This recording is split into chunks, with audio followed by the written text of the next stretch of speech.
नमस्कार, स्वागत है आपका एमपी तक पर। मैं हूं रवीश पाल सिंह। मध्य प्रदेश के पूर्व गृह मंत्री नरोत्तम मिश्रा एक बार फिर से सक्रिय हो गए हैं।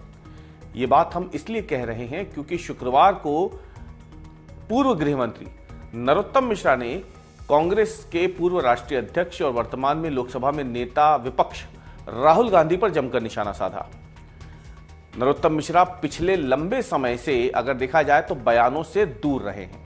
विधानसभा चुनाव के नतीजे आने के बाद नरोत्तम मिश्रा को लोकसभा चुनाव के समय एक न्यू ज्वाइनिंग टोली जो है उसका संयोजक बनाया गया था। काम था बड़ी संख्या में लोगों को, कांग्रेस पार्टी के हों, अन्य दलों से हों, उन्हें भारतीय जनता पार्टी में शामिल करना। लेकिन उस वक्त भी नरोत्तम मिश्रा ने कोई बयान नहीं दिया था। लोकसभा चुनाव खत्म हुए, मध्य प्रदेश में 29 की 29 सीटें भाजपा जीत गई और उनके इस न्यू ज्वाइनिंग टोली के संयोजक रहते हजारों लाखों की संख्या में अलग अलग राजनीतिक दलों के नेताओं ने, कार्यकर्ताओं ने भारतीय जनता पार्टी की सदस्यता ली। लेकिन नरोत्तम मिश्रा मीडिया से काफी दूर रहे। अब आज शुक्रवार की अगर हम बात करें तो अचानक से सोशल मीडिया पर उनका एक बयान आता है और उनका सीधा हमला होता है राहुल गांधी पर। राहुल गांधी ने एक दिन पहले चुनाव आयोग को लेकर कई खुलासे किए थे और इसी पर बेहद शायराना अंदाज में नरोत्तम मिश्रा ने राहुल गांधी पर टिप्पणी की है। राहुल गांधी पर टिप्पणी करते हुए नरोत्तम मिश्रा ने सबसे पहले एक शायरी पढ़ी और शायरी में उन्होंने कहा, बड़े शोर सुनते थे पहलू में दिल का, चीर के देखा तो कतराए खून न निकला। इसके बाद राहुल गांधी पर उनका हमला शुरू होता है। आप जरा सुनिए, लंबे समय बाद जब नरोत्तम मिश्रा कैमरे के सामने आए तो उन्होंने कैसे अपने ही अंदाज में राहुल गांधी पे हमला बोला। राहुल गांधी जी, एक कहावत है शायरी टाइप की कि बड़ा शोर सुनते थे पहलू में दिल का, जो चीरा तो कतराए फूंका न निकला। चुनाव आयोग पर आपका एटम बम तो खुश बम निकल गया।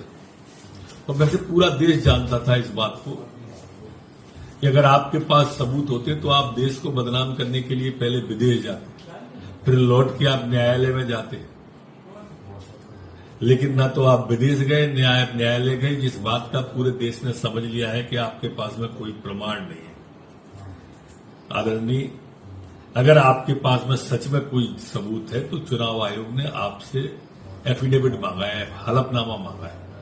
देर मत करो, क्योंकि पूरा देश जानता है कि देश की लोकतांत्रिक संस्थाओं को, संवैधानिक संस्थाओं को बदनाम करने की मास्टरी है कांग्रेस की। चाहे वो न्यायालय हो, चाहे वो सेना हो, चाहे वो चुनाव आयोग हो, इन सबको बदनाम करने का ऐसा लगता है कि जैसे टेंडर ही कांग्रेस के नाम से खुल गया है। और इसलिए आप तत्काल सबूत दो, नहीं तो आपको राष्ट्रीय झूठा घोषित कर दिया जाएगा। तो सुना आपने नरोत्तम मिश्रा को। आमतौर पर जब वो जनसंपर्क मंत्री थे या बाद में गृह मंत्री बने, उस दौरान हर दूसरे दिन नरोत्तम मिश्रा का बयान किसी न किसी मुद्दे पर आता जरूर था। बतौर गृह मंत्री और मध्य प्रदेश सरकार के प्रवक्ता होने के नाते उनके बयानों को काफी मीडिया कवरेज भी मिलती थी। इसकी वजह से कई बार वो विवादों में भी आते थे। लेकिन उनका जो सफर रहा है बतौर मंत्री, वो कहीं ना कहीं काफी सुर्खियों में रहता था और उसकी एक बड़ी वजह होती थी अलग अलग मुद्दों पर उनकी बेबाक राय। 2023 के विधानसभा चुनाव में वो अपने दतिया से हार जरूर गए, लेकिन राजनीतिक कद उनका कम होता नहीं दिखा। लोकसभा चुनाव में उन्हें नई जिम्मेदारी मिली, उस पर भी वो खरे उतरे। अब देखना यह है कि इतनी लंबी खामोशी के बाद एक बार फिर से उन्होंने बयानों का ये जो दौर शुरू किया है, इस पर अब सूबे की सियासत में ऊंट किस करवट बैठता है।